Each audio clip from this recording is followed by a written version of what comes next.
The Assembly will hear an address by His Excellency K.P. Sharma Oli, Prime Minister of Nepal. I request protocol to escort His Excellency and invite him to address the Assembly.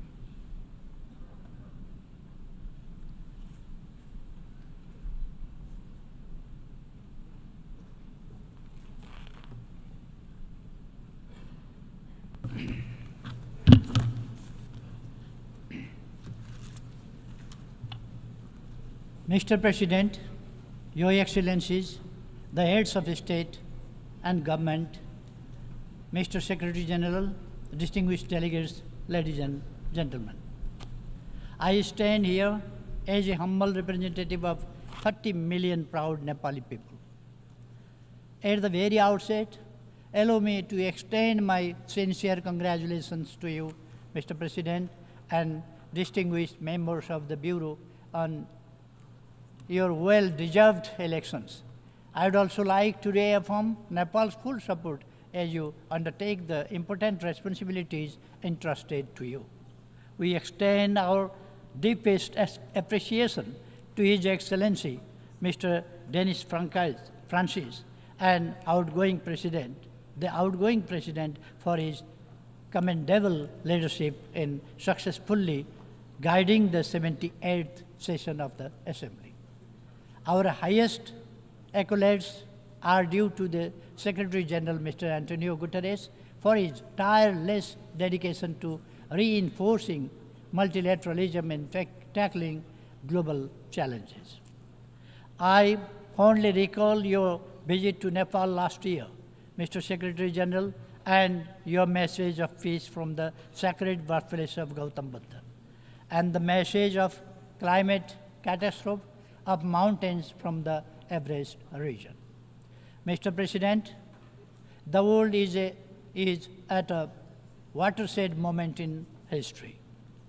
The contrast between rich and poor, harmony and hatred, and economic development and environmental destruction have never been as stark as they are today.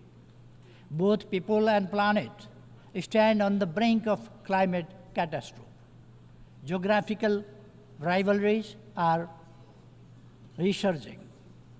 Military expenditures are skyrocketing along with an unabated arms race. The specter of nuclear conflict looms larger than ever, even before. On the one hand, our economy remains frail, still grappling with the lingering effects of the COVID-19 pandemic. On the other, nationalism and protectionism have re-emerged. Even before we have reaped the benefits that liberalism and globalization were meant to deliver. Even after 300 years of industrialization and modernization journey, it is deeply troubling that in our so-called civilized world of 21st century, wealth and prosperity are concentrated mostly at the hand of global north, and the poverty and destitution are heavily concentrated in the global south, particularly in the least developed countries. To overcome these travesties, we must demonstrate our leadership that promotes meaningful cooperation and collaboration. It is only through collective will and unified action that we can turn the tide and usher in an era of enduring peace and shared prosperity for all. In this context, the theme of this session, leaving no one behind, acting together for the advancement of peace, sustainable development, and human dignity for present and future generations, could not be more timely or relevant. We have reaffirmed our commitment through the Summit of the Future to build a safe, just, and sustainable world for both present and future generations. This pledge is embodied in the three pivotal documents we have adopted: Pact of the Future, Declaration on Future Generation, and the Global Digital Compact. We must demonstrate our determination to implement these documents for the well-being of present and future generations. Mr. President, allow me to underline that the principle of leaving no one behind has long been the cornerstone of Nepal's approach to development across all sectors. This philosophy is enshrined in our Constitution, which upholds the values of democracy by guaranteeing inclusivity, equality, justice, proportional representation, human rights, and social protection for the most vulnerable sections of society. I am determined to lead my country with my deep conviction to comprehensive democracy. For me, comprehensive democracy ensures equal rights, equal access to opportunities, social justice, protects the vulnerable communities, and provides the security and dignity for all individuals. Democracy goes far beyond the right of the people to choose their leaders. It is about leading the people towards prosperity and happiness so that they could feel highest level of dignity. At the international level, sovereign equality and mutual respect constitute the backdrop of comprehensive democracy. These principles are essentially for building the frameworks of a just, inclusive, equitable, representative, and accountable global order. Mr. President, as a nation emerging from conflict, Nepal deeply understands the profound value of peace and political stability. Since the signing of the Comprehensive Peace Accord in 2006, Nepal has been firmly focused on completing the peace process at the earliest. Immediately after the formation of my government, Parliament passed a transitional justice bill to settle transitional justice issue once and for all. While we implement the law, we will uphold victims' rights, including truth and justice. We will also use reparations and reconciliation to heal the wounds and scars of conflict period. We appreciate support from international community, including the UN system, in this regard. The present government, formed by the collaboration of our two major political parties, is determined to secure stability while driving economic transformation for the inclusive and equitable prosperity to our people. At this juncture, stability and economic transformation are paramount to us than our periodic competition in elections.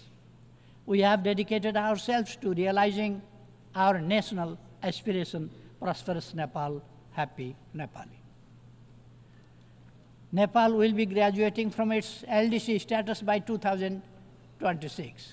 We are diligently working towards achieving the Sustainable Development Goals, SDGs, by 2030 and aspire as become a developed country by 2043, despite facing significant economic headwinds. However, our path to achieving the SDGs remains fraught with difficulties. We are confronted with a substantial financial gap of about 24 billion US dollars to attain the 2030 agenda. In this backdrop, Nepal hosted the IDA 21 replenishment meeting last June, underscoring the crucial need for continued and enhanced support from the International Development Association along with other development partners. In this pursuit, We strongly reiterate our call for enhanced, predictable, and sustained international support. Mr. President, climate change has emerged as the gravest threat to our planet, people, and prosperity. My own country, Nepal, is particularly hard hit.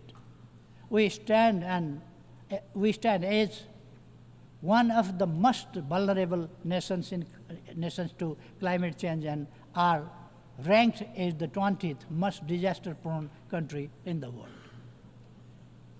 Of utmost concern is the alarming rate at which the pristine Himalayas, often referred to as the third pole, are losing their vast snow reserves.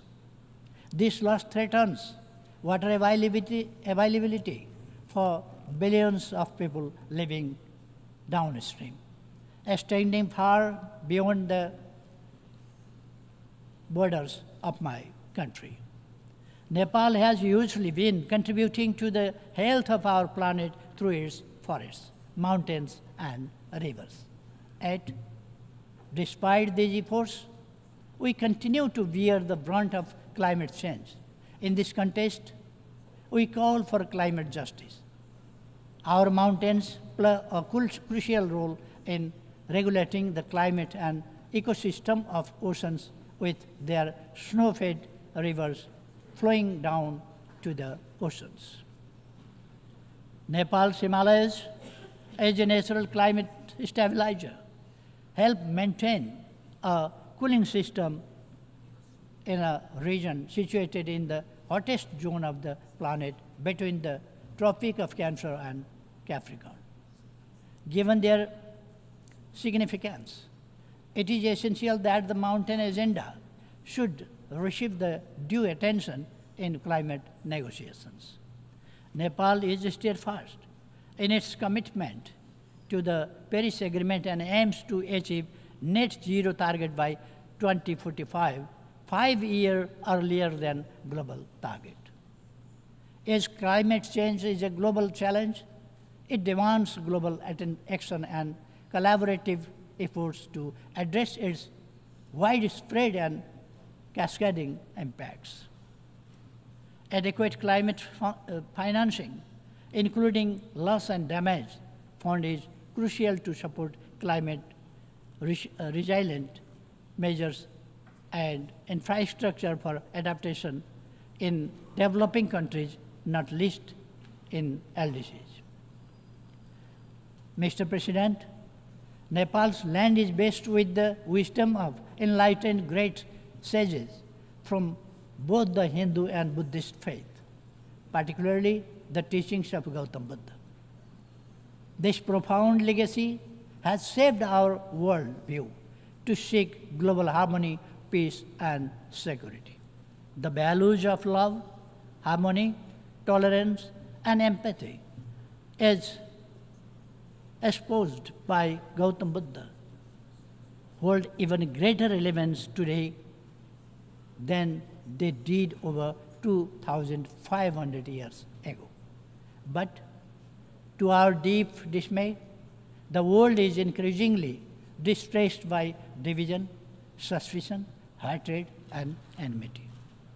Nepal firmly believes that dialogue and diplomacy are the sole means to resolve conflicts, including in Ukraine and Middle East. It is through love and compassion that hostility and hatred can be overcome, paving the way for lasting peace. On the issue of Israel-Palestine conflict, we continue to support a two-state solution where Israel and Palestine coexist peacefully and securely within internationally recognized borders, in line with relevant United Nations resolutions. We must address the worsening humanitarian crisis in regions such as Libya, Syria, Sudan, South Sudan, Yemen, and elsewhere.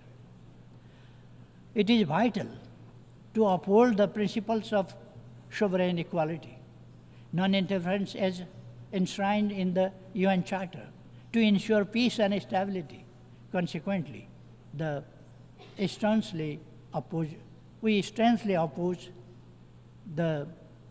any form of unilateral intervention or sanctions. Mr. President, disarmament and non-proliferation issues must be prioritized. Nepal strongly advocates for the general and complete disarmament of all weapons of mass destruction. As the host country to the UN Regional Center for Peace and Disarmament in Asia and the Pacific, Nepal firmly believes that regional efforts, including the Kathmandu process, serve to strengthen the global disarmament regime. Technology presents a double-edged sword, especially for the least developed countries. If we harness it, we can make remarkable progress. If we fail, it will leave us further behind. We call for technology transfer to enable us to catch up. Mr. President, Nepal has always adhered to a peaceful, independent, balanced, and non-aligned foreign policy based on the principles of Panchashil, the UN Charter, international law, and norms of world peace. We conduct our foreign policy with profound belief in amity with all, enmity with none. Nepal remains committed to further strengthening its close, cordial, and constructive relations with its immediate neighbors and beyond, rooted in the principles of mutual respect, sovereign equality, territorial integrity, non-interference in each other's internal affairs, and peaceful coexistence. As the largest contributor of troops and police to UN peace operations, Nepal stands ready to further enhance its contribution to global peace and security. Nepal believes it is our rightful call for having commensurate representation in the leadership positions both at the UN headquarters and in the field, reflecting our significant contribution. Mr. President, Nepal firmly advocates for the reform of the UN system to make it more effective, democratic, transparent, and accountable. We firmly believe that stronger multilateralism with the United Nations at its core is the only path forward to tackle the numerous global crises we face. We echo a call for substantial reform of the global financial system as aptly described it by Secretary General Mr. Antonio Guterres as morally bankrupt. The voice and representation of countries in special situations, including the LDCs, landlocked developing countries, LLDCs, and small island developing states must be ensured. Mr. President, Nepal firmly upholds the belief that all human rights are universal, unalienable, indivisible, interdependent, and interrelated. It is with this conviction that we have become a party to 24 international human rights related conventions and protocols, including 7 of the 9 core instruments. We are fully committed to promoting gender equality and ensuring equal rights for women. Nepal is making necessary legal arrangements for the full realization of all human rights for women and girls, including their sexual and reproductive health rights. Protection of the rights of migrant workers, including their safety, security, dignity, and well-being, has always remained our priority. We strongly advocate so far orderly and regularly migration to ensure that the benefits of migration are shared by all. Finally, Mr. President, the world we inhabit the world we inhabit is far from being perfect. Yet, it is not all doom and gloom. We firmly believe that humankind is still capable enough to march ahead without compromising the prosperity and happiness of future generations. None of the global challenges we are facing today have been imposed by alliance. These are our own makings, our own creations. Therefore, it is self-evident that by fostering global understanding, trust, and cooperation, we can overcome these problems and challenges. A just, inclusive, and equitable world order, as well as sustained prosperity and attainable when we collaborate effectively.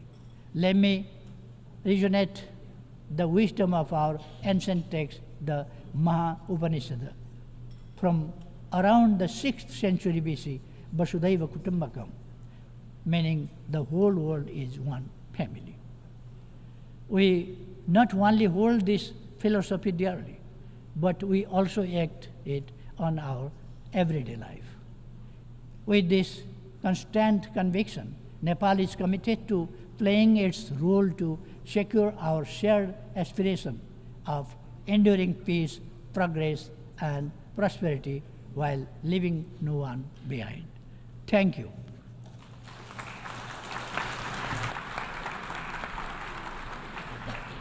On behalf of the Assembly, I wish to thank the Prime Minister of Nepal.